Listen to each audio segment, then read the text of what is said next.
UFC London. Interesting sort of fight. Like obviously, one thing that I was quite surprised with was Movsar wanting to stand. So I feel like he said he was acting like in a bit of the game plan, and I felt like he was forced. Whether forced, I'm not saying UFC told him you had to do it, but maybe he just felt that pressure. I was like, I can't just keep wrestling. They're not going to give me a shot. I'm going to have to stand. Which he ended up winning anyway. I thought he looked like the better fighter. Lerone maybe looked a little bit better in the first half, but not much was happening. It was funny because Movsar, as soon as he wanted to grapple and wrestle, even then it wasn't like he just shot for it. It was more because he literally didn't want to do it, but it was just he'd fire and he was there and he would just grab, and the takedown was just sort of there. The opportunity was there, and it was just more instinct. And he would get it down so easy, and he wasn't able to hold him very easily, but he still controlled him quite comfortably. So it just shows you probably what would have happened if he wanted to just stay to wrestling, which I think he should have done. I reckon the pressure got to him, him not getting the chance. A lot of people are going to be like, who should be next, and that obviously that fight was number one contender. A lot of people are going to say, when that happens, you got to, go the long route. Sometimes you won't get chosen. Yeah, that's why I feel like it took him so long. But then that's why they made him even do this fight, which a lot of people thought he didn't need to do. But when you're having those types of fights, which I don't mind. I'm a big believer in wrestling and all that. If you can control someone, good on you. Obviously, you want to make it exciting, but at the same time, it is mixed martial arts. But what I love about it is I don't care about it, because I know it ain't going to be a boring fight with me, because you ain't holding me down. I can guarantee you that. That's one thing that I'm very confident in. And one thing I did say, I said in the post show, when I did a live feed, post reaction show, actually it was through UFC, straight after the show. And I'm just saying, I don't want you to feel like you have to strike with me and all this. I don't want any excuses. I want you trying to spam the wrestling, because I know you ain't going to get them. Even if you did get me to the ground, I'm bouncing straight back up and I'm going to force you to fight on the feet anyway. So that's why I know that style ain't going to be boring when you're fighting me, because no one's going to sit there and just control me in a position. If anything, I'll be able to, if he wants to try and take me, I bet you I end up on top and I do more damage than him in that anyway aspect. But I believe it'll be a fun fight. I want him to do whatever he thinks he can. I want him to just try and win. He's obviously a winner. He knows how to win. And I want him to try that with me, just to show him that, yeah, you know how to win, but not against me. You don't know how to win against me. And I can really prove that, and very confident in that. Again, he's a great fight. I think he's a very hard fight for everyone. Just not me. I just think, I've got all these guys covered. Even now at 37, what am I going to be, 38? I'm going to be pretty much 38 by the time we fight.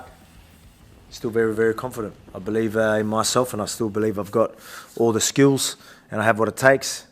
People are going to throw silver. I don't even know how people are really throwing that out, but I'm quite certain it's Movsar. Obviously, the UFC, you never know. But did you get to watch, because I know you were on live straight after, did you get to watch the post-fight? Yeah, I did. And Dana was saying? Well, the way Dana responded, that's what was weird, because it depends how you do it. It depends how you look at it. So I looked at that and you can take it as in, when we announce it, like he accidentally say, when we announce it, you'll see it's true. You'll know it's true. So people took that. Oh, he's saying it is true, but no, I think he means. You'll know whatever gets announced, you'll know if he's talking shit or if it's true. Who cares? Pretty much saying, who cares what he thinks? Because when it's all said and done, you'll know if he's lying or telling the truth. I think that's what he's was more implying. But you never know. What happens if they push Silver 2? Is there a chance that happens instead? I mean, everyone knows what type of champion I am. I just don't know how many times can I just keep not fighting the number one contender? He was the number one contender, he was already number one contender, fought number 3. Both of them guys were in front of everyone else pretty much. Diego Lopez, he's number 2. So, but I just fought him twice. So these are the 2 top guys, and they had to face each other, and then you did have a winner. And so it's obviously clearly going to be Movsar. I mean, you know, everyone knows I'm a pretty easy champ to understand, and I will fight the best. But you know, even if the UFC push something, I'm like, oh yeah, whatever. But you know, it's going to come to a point where it's like, what are we doing here? We're just like, you know, we're just wasting my. Especially, you just said Here, you're probably going to be 38 by the time you. Yeah, get and this let fight. me explain this to people as well. I beat, like, you know, without sounding cocky, I'm very confident I beat all these guys. Silva, Lerone Murphy, Movsar, all of them. You know what I mean? Very confident. Obviously Lopez. People are going to say, oh, he's scared of this guy, scared of that guy. It's ridiculous. I look at fighting the best for one. That's always going to come first. Then if we talk legacy, who do we want? I want the undefeated guy that's beat all the other contenders, all the top guys. Because I know that beating him is going to look very good on my resume because of already his record and who he's beat. But I'm confident he's going to keep beating all the other fighters after that. So I know that's still going to age well. I'll be honest, with the Silva situation, he's yet to prove himself. He had, he fought a top guy and lost, a guy that I beat twice, quite comfortably. And then, you know, I go and fight him and I beat him, which I quite confident I'll do, you know, without being cocky. And then he starts losing to your Movsars and Lerone Murphys and all that. People are going to look back at that and be like, why did he fight that guy? Like, you literally would. He was ranked number 6. He had 1 win. He didn't beat any top guys. What's going on here? Why did he even fight him? And who's going to even remember that? So I try and, again, I'll fight whoever the UFC say. But, I mean, how many times am I just going to fight guys that are undeserving when there's a clear number 1 guy? I did that enough.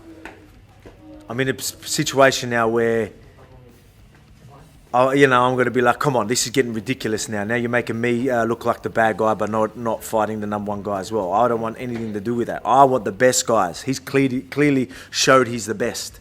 So it's outside of me, obviously. So that's the fight I want.